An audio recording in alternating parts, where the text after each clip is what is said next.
This is Newsmax TV. I'm Ashley Martella.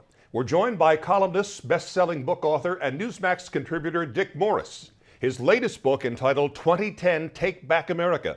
Hello again, Dick. Hey, Ashley. I'm thrilled today. I just learned that 2010 in its first week will be on the bestseller list fairly high up. I don't know the exact number yet. Congratulations. The chairman of the National Republican Congressional Committee, Texas Representative Pete Sessions, says anything less than retaking control of the House will be a failure for him, and they're putting big-time donors on notice. They expect to be in the majority after November.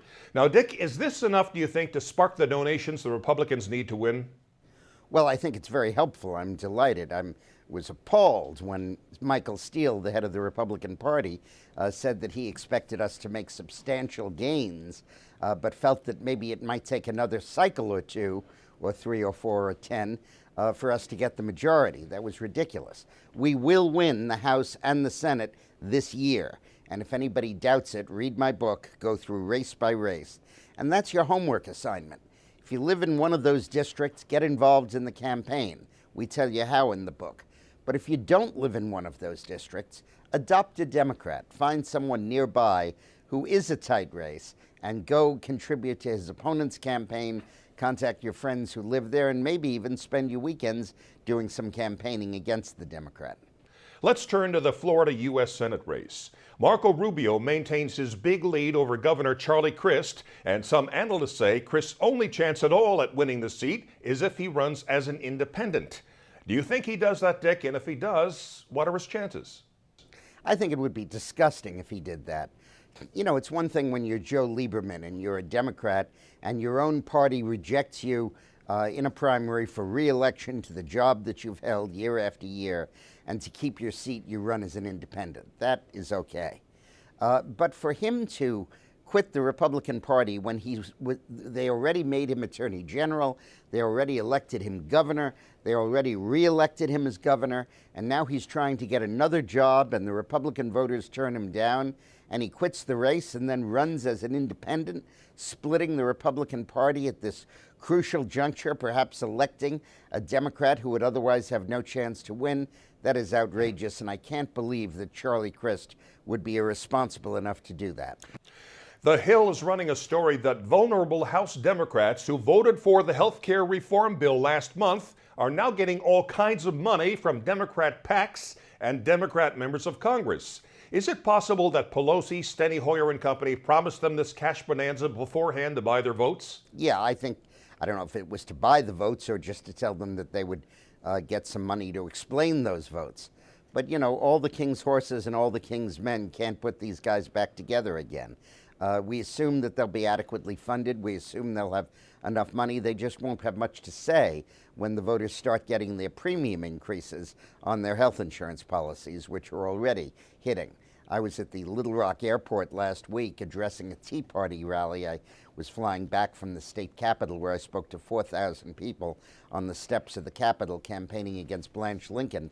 And the guy behind me in the security line said that he had just had a 50% increase in his health insurance premium. There are bipartisan talks now with a Wall Street reform bill. Where do you think those are headed? I'm very concerned that the Republican leadership may be freaked by the Goldman Sachs indictment and that they may, or civil suit, and that they may be running for cover and caving in on this fight. The central fight that they're waging is a very important one.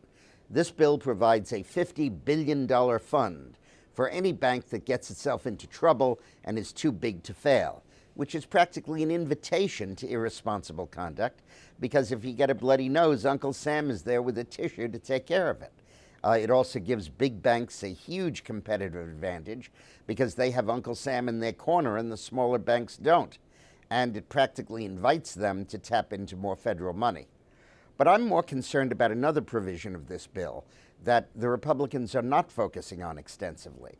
And I have a column in The Hill this week and on dickmorris.com that elaborates it. This bill basically permits the federal government to undertake what is in effect a hostile takeover of banks that in its sole judgment, without any criterion, are too big to fail and are in danger of insolvency. And it's one thing when a bank invites the federal government in and says, please bail me out, please lend me money. It's quite another for the feds to swoop down and just seize any bank that they want. And when they seize it, they can fire the management, replace the board, wipe out shareholder equity, and even sell off divisions of the company.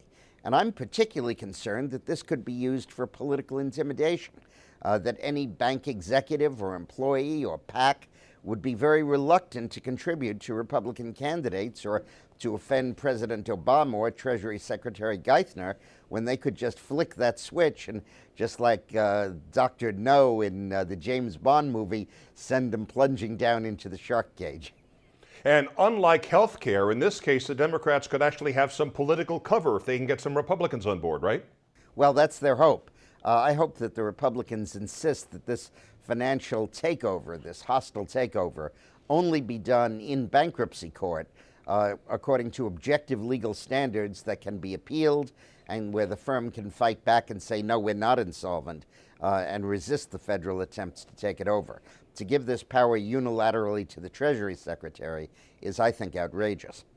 All right, and finally, cap and trade or cap and tax or climate change legislation, whatever you call it.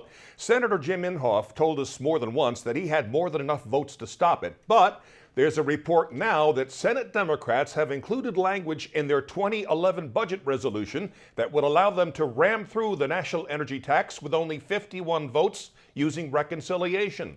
Dick, do you think they'll be able to pull the scheme off this way? Well, it's outrageous if they try, and if they try, they'll probably succeed. First of all, I hope that anyone listening to this from West Virginia or any of the states in the coal-producing region realize what a hypocritical fraud Jay Rockefeller and Senator Robert Byrd are pulling on them. Those two senators are all up in arms against cap and tax or cap and trade, and are going to filibuster and are going to vote with the Republicans. But you have to know darn well that Harry Reid would not push this bill through on reconciliation if two such senior members of the Democratic caucus as Rockefeller and Byrd said no. What's happening, obviously, is they're out in front saying no, no, no, no, no, and in quiet, they're winking to Harry that it's okay to pass this over their objections. The fact of the matter is that the cap and tax, cap and trade law is totally unnecessary. I have a chapter in our new book, 2010, where we describe how Barack Obama set as the main goal for the United States in Copenhagen to reduce our carbon emissions from 6,000 million metric tons to 5,000. That was the goal. That's what we're struggling to achieve. Well, without any regulation or any taxation at all, it's dropped to 5,400. The recession, the environmental consciousness of the average person, the high gasoline prices have all combined to create that. And undoubtedly, in the next year or 2 years, we'll go to that 5,000 level without any of this paraphernalia being imposed. We have to realize that Barack Obama and the environmental community are using climate change as an excuse to regulate the utilities and the manufacturing industry as part of their design to try to control the whole economy. And they're using that as a convenient excuse. But the inconvenient truth is that the American people are making the adjustments necessary to reduce our carbon emissions without the tax and without the regulations. As always, Dick, thanks and good luck on the new book. Thank you. And thank you for watching Newsmax TV.